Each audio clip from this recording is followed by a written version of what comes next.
too much weight. And being farmers that worked hard, Uncle P and all of them, they liked to eat, and so they just didn't feel like Mother was feeding him right. But and I didn't know that story till later on in life. And actually, when Daddy died, then the family kind of disowned us, other than the Wilmot side. I remember you telling me that too, because I think I've asked this question before. And you don't really know anything about my side of the family, because we haven't seen my side of the family like we've seen his side of the family. Because my family lives all I disagree. Well, I guess you're right. We know that Uncle Dean and him, yeah. But So tell us where you met, how you met. we met at Central College. And Washing dishes.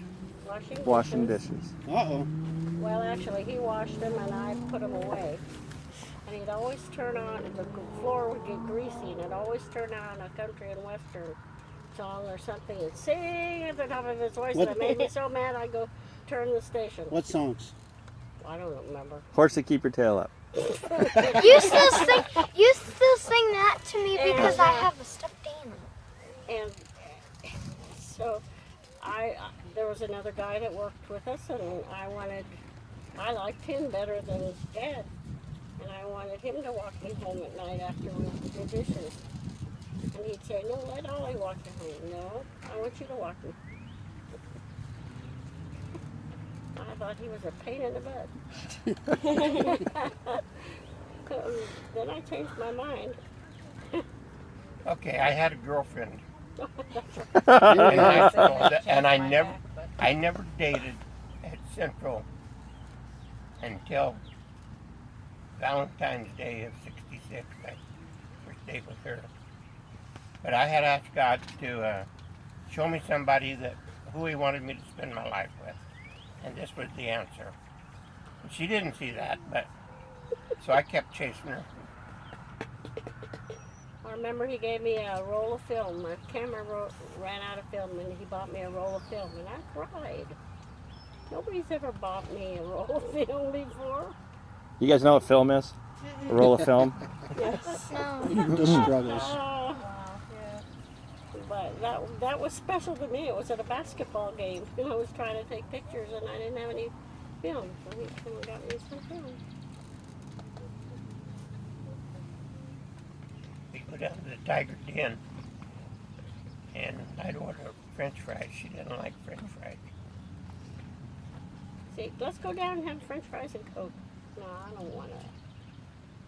Don't like French. I didn't know what they were, hardly. Because I came from a whole different culture. So. How many years were you in South Africa? I was there from 1948 to 1964. And you came back to the States how many times and for what? We came back twice. Came back in 55 and then in 64. And that was on furlough, it's called. It used to be 7 years furlough. And then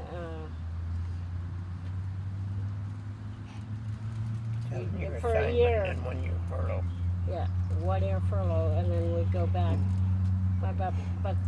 In 55, my brother developed an ulcer, and they got some treatment for him, so we stayed an extra year. So we didn't go back to Africa till 57. Cool. And then, and it was by boat. By boat, huh? Took 2 weeks by boat.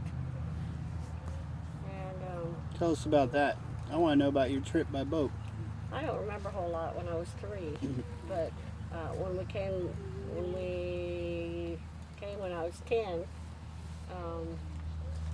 we'd never seen snow before, and we stopped in Belgium and Germany, to find my dad's brother's grave because he was killed just after the war and was buried in Belgium. And that's the first time we'd seen snow. So we got down in the cemetery and we rolled big balls and made a snowman in the middle of the cemetery. But I can remember at Wessington Springs at Uncle Walt's, my mother was teaching there while my dad traveled, and we were in the public school. But I remember it snowing there, and I went and asked Aunt Evelyn for a milk carton, and it was snowing, and I was scraping all the snow in the milk carton to take inside to save. You still have it? Yeah. But, yeah. So once you left Central, then what? You met at Central, then where'd you go? What happened? He went home to Durango, and my mother came that summer because we were with Uncle Walt, Dean and I, and Albert flipped out and had a real rough time. And I don't know how to this day how they coped with Albert and Dorothy and Wesley and Dean and I know there were some times we had to go stay with my grandmother in Belvedere, but that was a tough time, and none of us understood what was going on. No, you drove straight to Seattle from Central. Oh, With Vernon. I see, right. Well, anyway, somewhere down the line that happened when we came out here to stay with Uncle Walt. But before Uncle Walt, I was working on a wheat farm, cooking for the wheat farmers, and I didn't know how to cook. And so, fortunately, Granny was here, and she was living in another little town. So I'd call Granny up. I've got to make this. What do I do? So she'd tell me, and I'd hang up, and I'd go do that. Well, I did that. Now what do I do? The whole meal was like that almost every day. I didn't know how to. So you went to Seattle, that's where you got married? Yes. Yeah, Bothell. Bothell, Washington. My mother's sister's husband married us. And What do you remember about that day?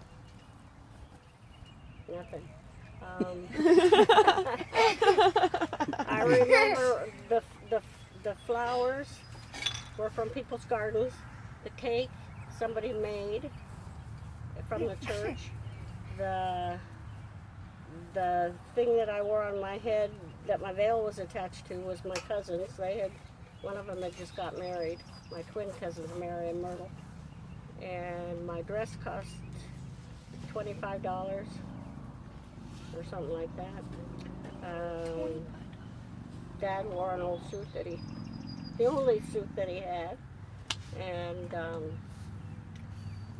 had missionary kid. I had a missionary give me away because my dad was in Africa, and I really don't remember what the cake looked like, only the picture. How did Grandpa propose? He said that was funny because we were riding around chasing possums. I bet he sang it to you. Come on, this Really is getting loud good. We were running around, we were driving around at night chasing possums. And he said, I wonder what it would be like if we were married. I said, what? I don't remember what I said. But anyway, that's how he proposed. Do you remember Grandpa? No. Uh-huh. He Oh, does. yeah, you I remember, though, that he did write to my dad. He wrote a letter to my dad asking for my hand in marriage. I don't know what it said. My dad didn't share it either. I remember my grandmother, my dad's mom, sending us a telegram saying, he must be a pretty good guy. He's got the same name I do. Because her name was Ollie. Had he met Grandpa before? No, No. He I didn't. didn't see him until Brian was 2. 19. When did it Brian was 2. come? 71. Tell these guys what a telegram is. What's a telegram? Do you guys know? Isn't it like Comes over a wire. Did you ever see any Western movies when they get on a Morse code thing and go over a wire Doesn't come from that this way. point to some point way off down the line somewhere? What's the And it was usually down a train track, electric wire.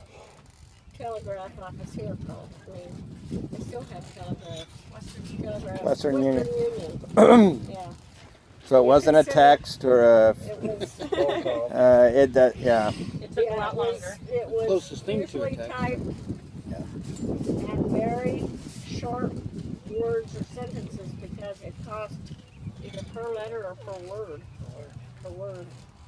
So you couldn't say much. And how long did it take usually to get a telegraph? Ooh, I don't know. Probably overnight. Really? So you had to You had to go to the to the place, tell them what to send, and they would send it to somebody, Right. and they would receive it, and then they would deliver a piece of paper on what it said to the Yeah. place you were going. What was the cost for that? Don't remember at all. You remember? Wait, but like, couldn't you like write letters or something? Oh, And you could, but if you wanted to get something somewhere quick, and that was. Do you know what Morse code is? That's what it was. Where did you live when you got married? Seattle. Yeah, and what was your Queen first Anne Hill, what was your first apartment like, or first house or whatever you lived in? third-story apartment, had a kitchen, living room, bedroom, The bathroom. and a bathroom. It was my aunt, one of my aunts or great aunts or something. It was a 3-story house. She lived on the basement, not the basement, but the ground floor, and we lived on the top. And it was right on a busy street, right by Seattle Pacific College. Hilltop, right? Was it on a hilltop? Oh, we weren't on the top, no. Almost. We was almost at the bottom. Oh. Oh, I thought we were on top of it. Had Queen Anne had- Hill. 56 Plymouth Belvedere, 2-speed push-button automatic. Emergency brake didn't work, so when I parked the car, Turn the wheels in. I'd turn the wheel into the curb. And so when I come out to go, I had to put it in reverse and back up enough to turn the wheel to go.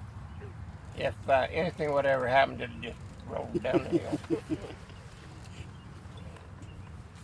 It didn't have parts. So that's why you went to Seattle? Yeah. Because I was there with my mom and my brother. And that's where you joined the army? Or what? Yeah, that's, when I came home from work that day, I knew that draft notice was in my mailbox before I got out of the car. He came and picked me up at beauty school, and he was just crying, and I couldn't figure out why he was crying. It says, greetings, your friends and neighbors have selected you. And I had to be in Albuquerque the next morning at 6 o'clock From Seattle. Yeah, From Seattle. from Seattle. So I had to wait till the draft board opened and went down there and got it transferred to Seattle. So it took 1 more month. So then you went to the army, and then Mom, you went and lived. You were stationed in Germany, and you lived over there for a while too. I was going to beauty school, so Dad went by himself. When I finished beauty school and took my exam, I then went to Germany, and I got to Germany the same day that Robert Kennedy was shot.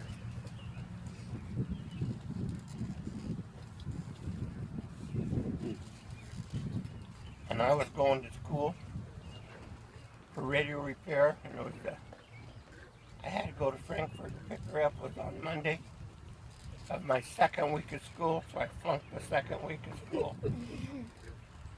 And they let me stay. So.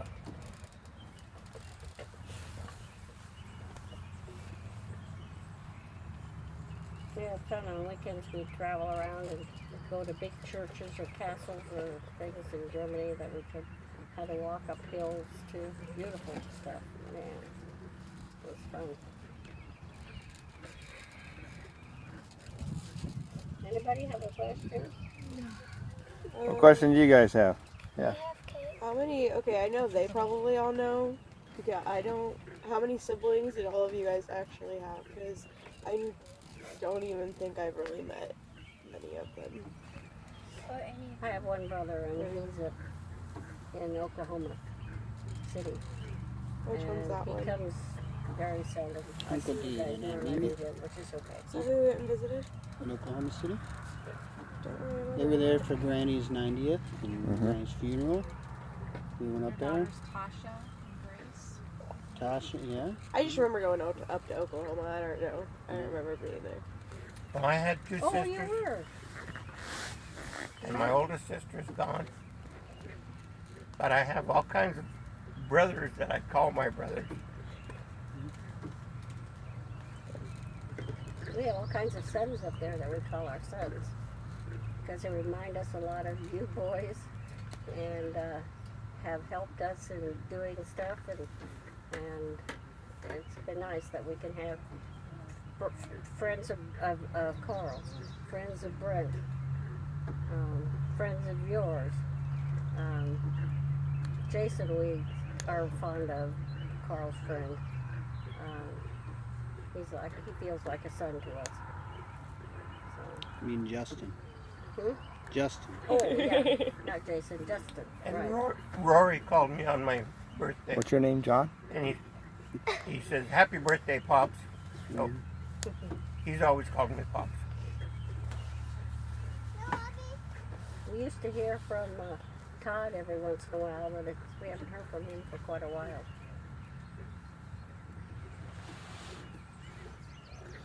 So you've been married 50 years, or will be in a month. Yeah. Why Why? 2 months? Why have you been so successful? Why have you? I think it's Why? because even though we've had lots of arguments, lots of strained relationships, we've always fought through it and determined to stay together, and not just because we have a fight, break up and go several, in different ways. We just were determined to stay together, and we enjoy each other most of the time. I think it's because thou vow, Well, that for too. better or worse, richer or poorer, In sickness and in till health. death us do part. Yeah, he's gonna dig a hole and roll me in. I can remember we got into it in Germany once, and she was gonna leave me. I said, "You got nowhere to go," and that ended it. I was going. But we had nobody to rely on but each other. And that's why we stay away from you kids, because you need to rely on each other. Instead of, because I know what I would be. I would be running, oh, let me do this, oh, let me do that. Yeah, we'll be at Carl's next week. We'll be staying there on the way home. You can stay. But Stay. yeah, that's right. We had to do everything ourselves. We never asked my mom and dad for money ever. It seemed like they always knew when we needed it. They came to our help. Yep. Do you have any tips for any of us kids for throughout our lives? Just make sure you find somebody that God wants you to have, not that you want to have. Somebody that God wants you to have. I mean, they'll come along. They Jack will. and I already had that conversation last year. He won't admit it, but What? But you have to seek God out, and he's faithful. That's all I can say. He's faithful. Look at Brian and Jolene. Yeah.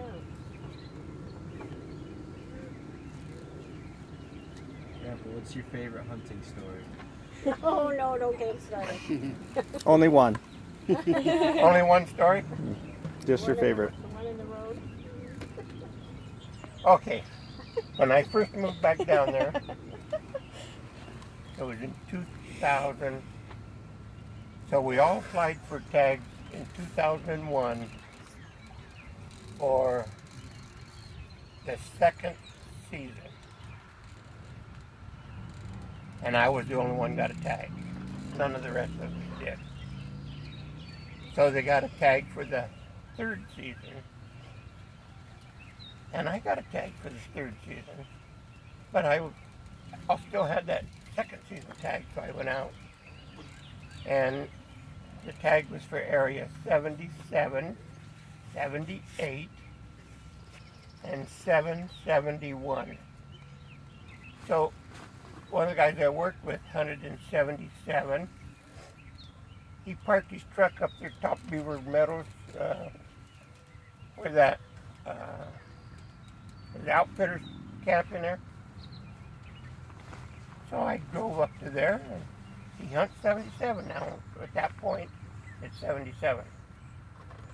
So I drove there, and I saw his truck, and there was 6 inches of snow. So I turned around and come back down the way. And I saw some guys, and I said, "What area is this?" He said, "Well, it's 751, but where's the line?" Well, so I thought, well, 751, that's what my tag says. And I drove a little further down and took another road and went way back in there, a mile and a half. And I shot a cow in the middle of the road,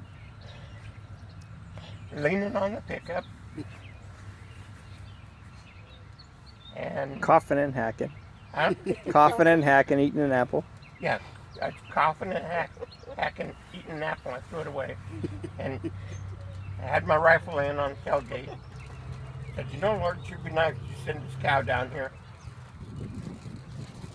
So I looked through the scope of this cow, and I shot her right in the middle of the road. And I got down there, and she was so big I couldn't move her. So I drove around her, tied a rope to her head and on my ball, and dragged her to the Side of the road. Bar ditch. bar ditch. And I'm looking in the mirror to make sure I got her over there and sitting on the brake and stuff sitting parked, and I looked in front. And the game warden sitting in front of me. What was it? Game And by now I've already got my tag Police. filled out. And it doesn't say 751, it says 771. So he says, I met him in front of the truck. Well, let's see your hunting license. So I showed it to him, and it's already filled out. He said, if you had any luck, he'd give me the tag back. I said, well, I'd say so. Took him around. Says, my word, I guess you have. You better let me see that tag again. Now, I shot it in the middle of the road, from a vehicle, in the wrong area.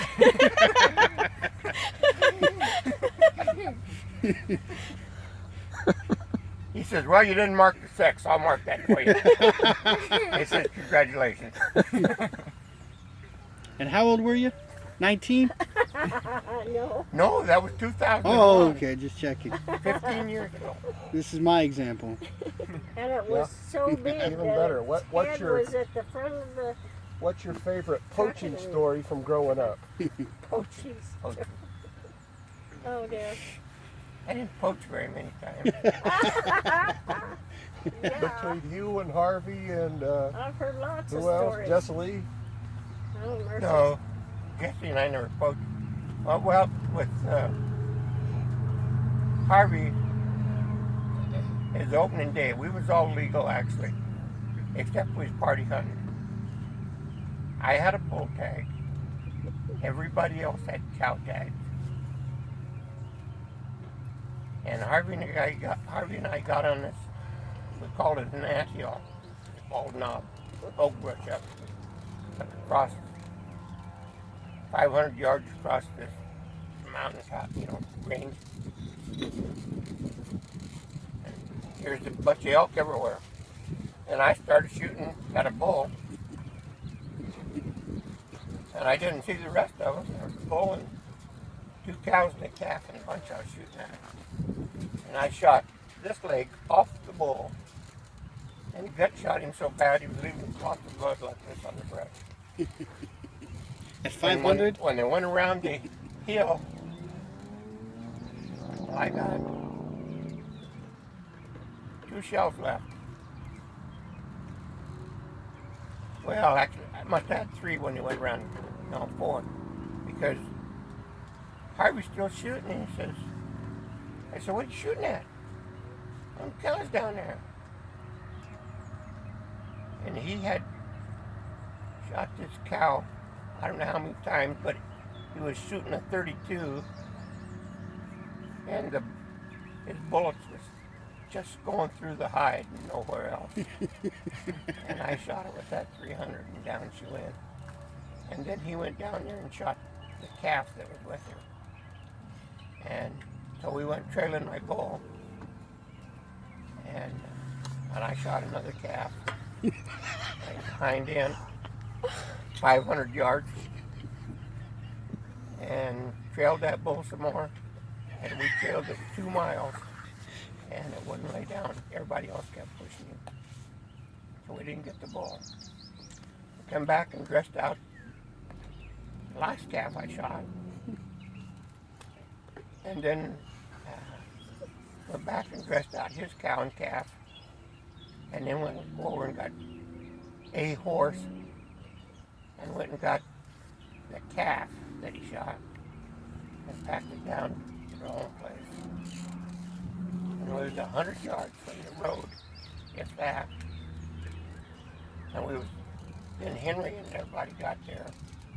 And we was all talking about who was going to take the rest of them. Lee had left his tag at home, so he went home to get it.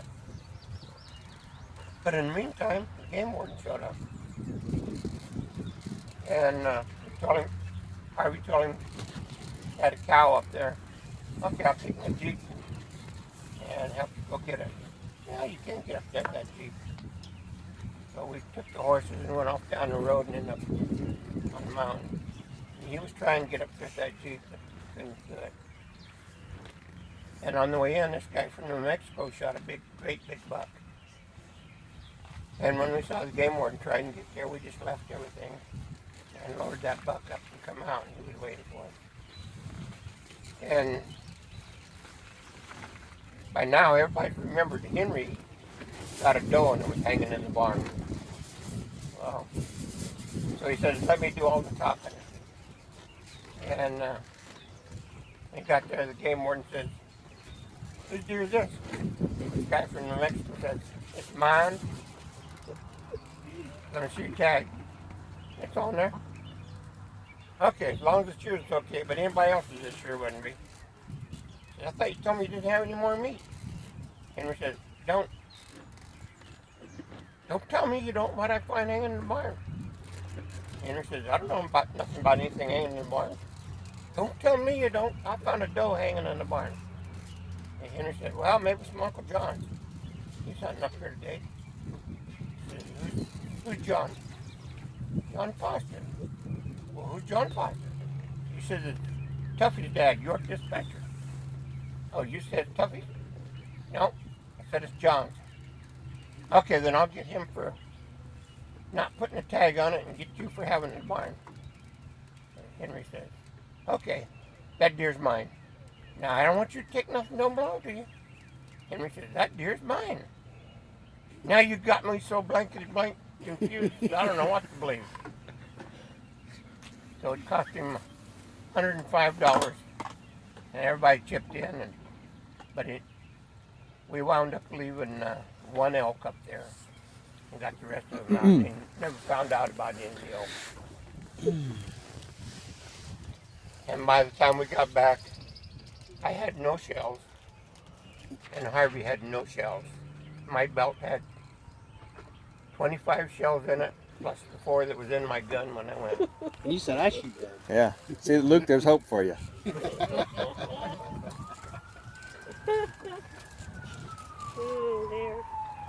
So what are your favorite, we told you our memories. What are your favorite memories over these 50 years together? Memories of us together, or you? Yeah, well, anyway. You can't tell us our failures. You got to leave our failures out. So. I'll tell you, we never never went anywhere without your kids. Mm. So we never knew about date nights. We never knew about all this other stuff that you kids do now. Wherever we went, we took the kids. And they were just a part of what we did. And so I can't remember, camping was most of the things we did. And Brian liked fighting fire, like falling on fire. But that's all I can remember. We always went to visit relatives. That's about all we did. We weren't very flashy people when they got to go on. We don't know how to look it up on the internet to find a place to go. Still don't know.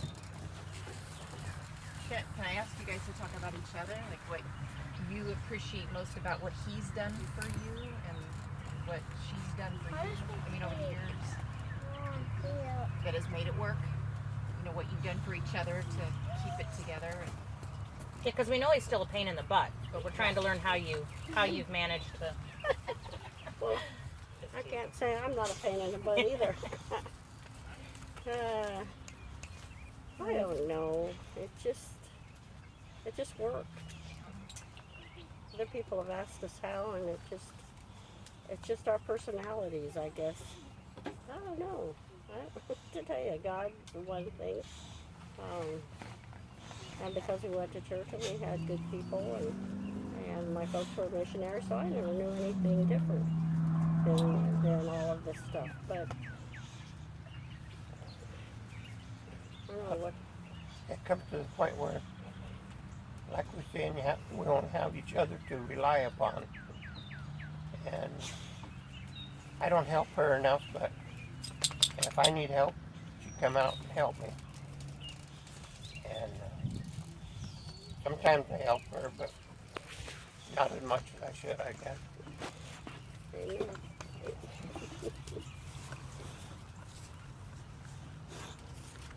I saw one guy say in the newspaper one time, crediting how they stay together. She takes care of the house, I take care of outside. She cooks meals, I eat them. That's about it. Although he's become a pretty good cook, and he can cook when I don't feel like eating. He'll make eggs and bacon and sausage and all that kind of stuff.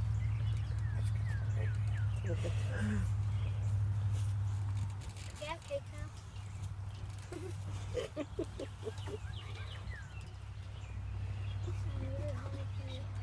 Any more questions?